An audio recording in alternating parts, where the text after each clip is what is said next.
vascular surgeons from the UK. He founded the Whiteley clinics, which is a famous clinics in the UK and internationally for treatments of venous and lymphatic diseases. He invented many techniques in treatments of varicose veins and perforating veins. He is the pioneer and one of the introduced the microwave ablations techniques and HIFU techniques in treatment of varicose veins. He will give us a talk about his experience in varicose vein treatments using HIFU techniques. So it's a recorded message, recorded presentation, so we can play it now.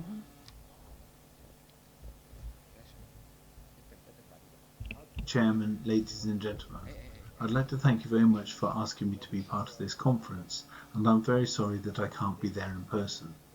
However, I'm delighted to be able to be part of your conference and to explain about high-intensity focused ultrasound and how we see it to be part of the management of varicose veins.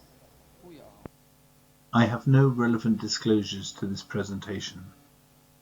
When it comes to the treatment of varicose veins and deciding exactly which techniques you're going to use, it really depends on what you're aiming for. Are you aiming for simplicity? Are you aiming the cheapest solution?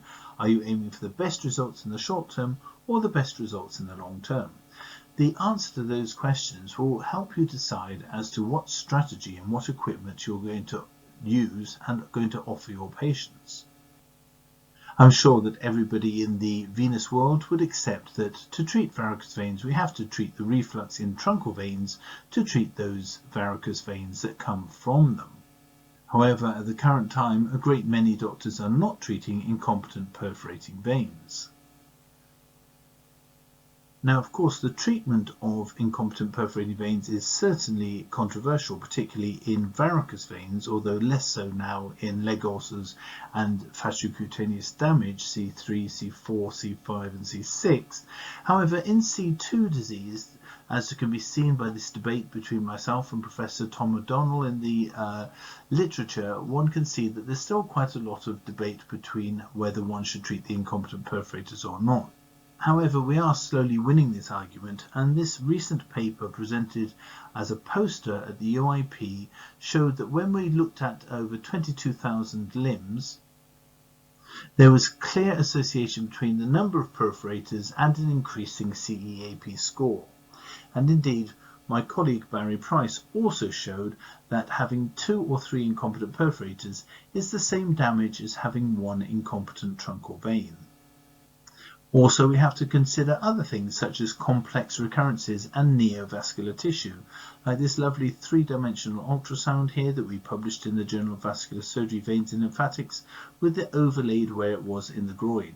And of course, we see this after open surgery even today. Now, with thermal ablation, all of the devices can treat these truncal veins and varicosities.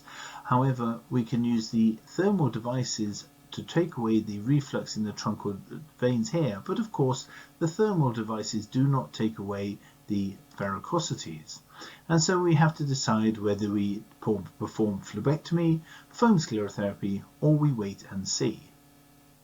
Similarly, when we're looking at the incompetent perforating veins, provided the endovenous thermal ablation has an active end that is less than 1 centimeter or up to 1 centimeter, we can close the veins at the fascia using the Trollope technique that we described in 2001.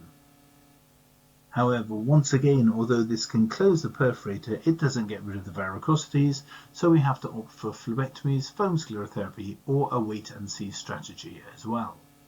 Complex recurrences can be treated with the hedgehog technique, just the same as with perforators, but looking at it as if it was several perforators. And once again, we really need devices which have a very short active end, such as radiofrequency or the very small radiofrequency devices or microwave. But once again, we have to then perform phlebectomies, foam sclerotherapy, or wait and see for the remaining varicosities. So none of these endovenous thermal ablation techniques are complete treatment for all varicose veins.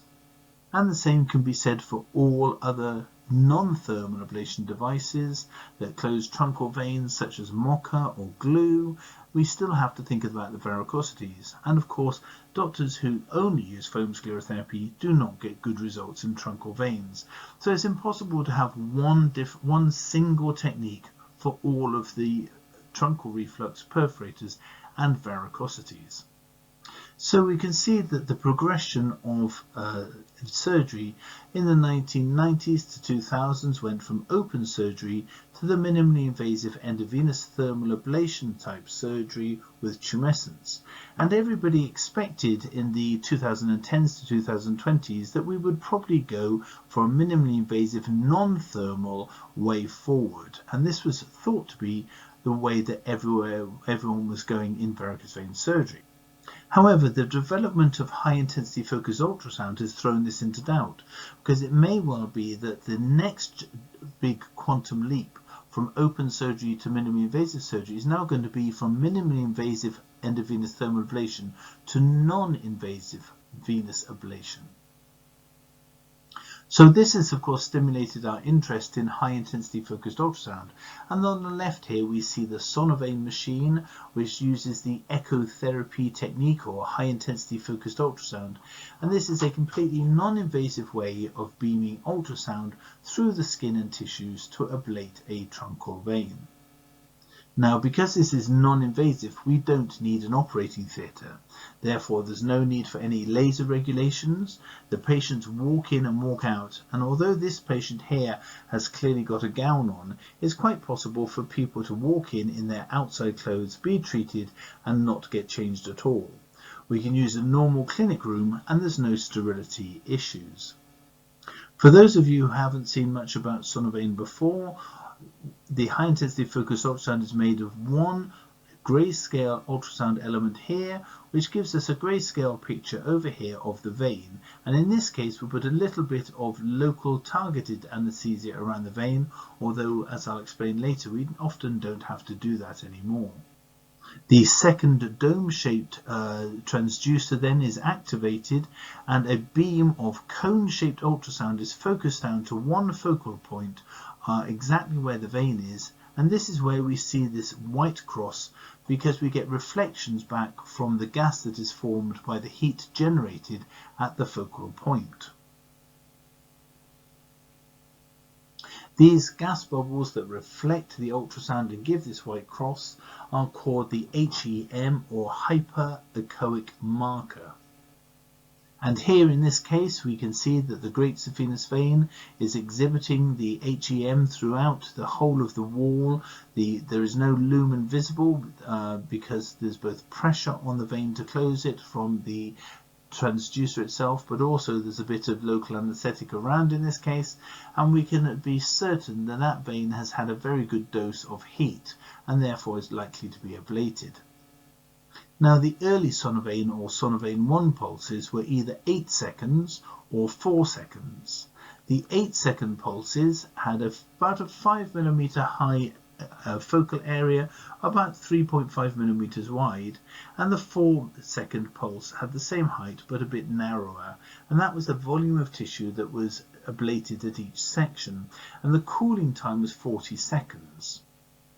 What this meant was that when you fired one pulse for 8 or 4 seconds and then had approximately 40 seconds of cooling time, you could only fire one pulse per minute, which made it very, very slow treatments. If you pulse and start comes, say stop straight away if you feel anything.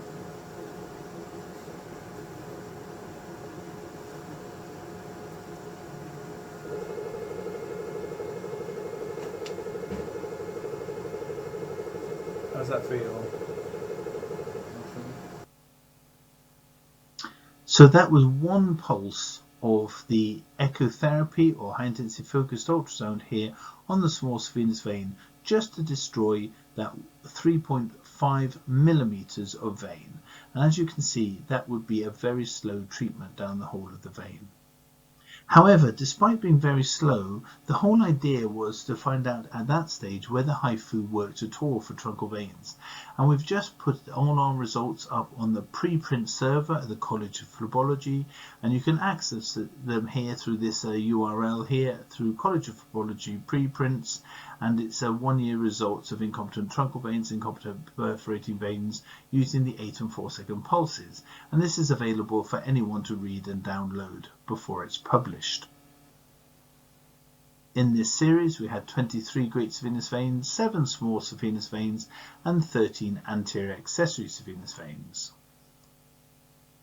What we found is that 1 year, even in our learning curve, we had a 79% success rate with the truncal veins, and when we treated 146 incompetent perforating veins, we found an 84% closure at 1 year, which is exactly the same as SEPS or any of the other perforator vein techniques that are currently used. So Sonovane 1 was certainly effective, but it was incredibly slow. However, as is the way with medicine in general, the technique went from Sonovane 1 to Sonovane S, and the Sonovane S was a better machine, and then Sonovane S Plus and HD, which are much faster machines.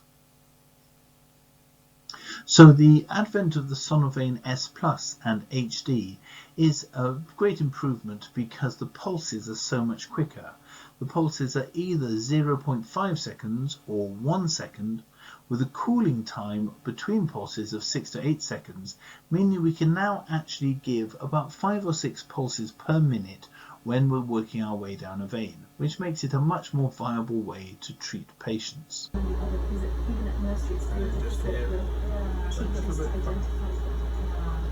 and we're just going to go under the vein a little bit there. There we are.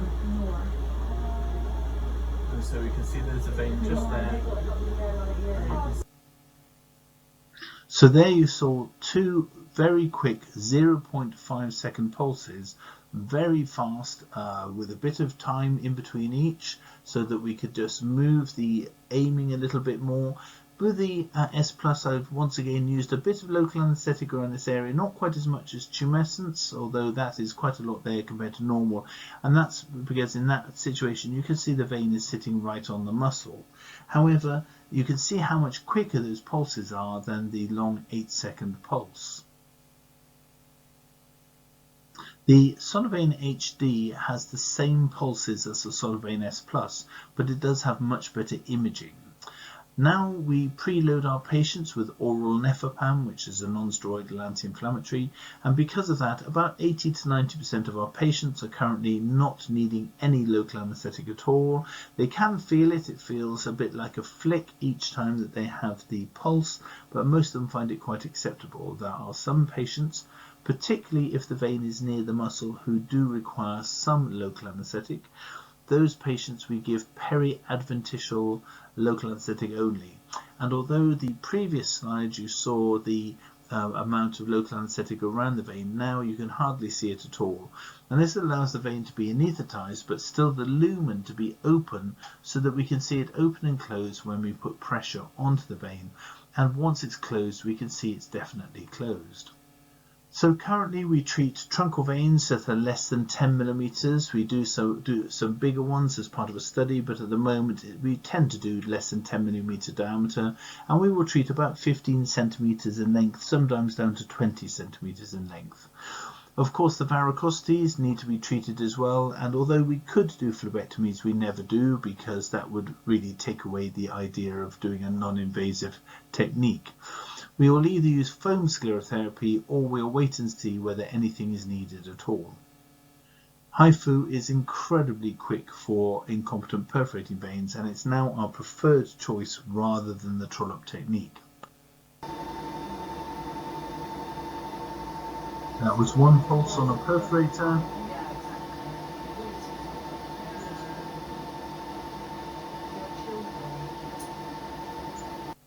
And that's the second pulse, and if you looked very carefully, you can not only see the bubbles forming within that half second, but you can also see the tissue contracting. For complex recurrent varicose veins, we can treat these like big perforators or several perforators, and so we just use high intensity focused ultrasound onto the wall of the complex neovascular tissue and work our way through all the different structures that are inside it, a bit like a Medusa's head. Once again, however, we still need to then do something with the varicosities, which again we wouldn't use phlebectomies, although that would be an option. We would use foam sclerotherapy or a wait and see policy to see if we needed to treat it at all. So in conclusion, Mr. Chairman, ladies and gentlemen, when we consider all the different veins that are needing treatment, including the surface veins and varicosities, there's no single technique that can treat all patients with varicose veins. High-intensity focused ultrasound is new, but it's already a good alternative for truncal veins, provided you can get away with treating only 15 or 20 centimeters because of time constraint. However, it's already our preferred treatment for incompetent perforating veins and also for neovascular tissue because it's effective in these areas and it's also very fast and doesn't need any invasive treatments at all or theatre. It's also incredibly useful for needle phobic patients and those concerned with scars. Thank you very much for your kind attention. Mr. Chairman, ladies and gentlemen, I'd like to thank you very much for asking me to be part of this conference. I would like to have a comment, if Dr. Mohammed give me. I've met Dr. Whiteley from here in Egypt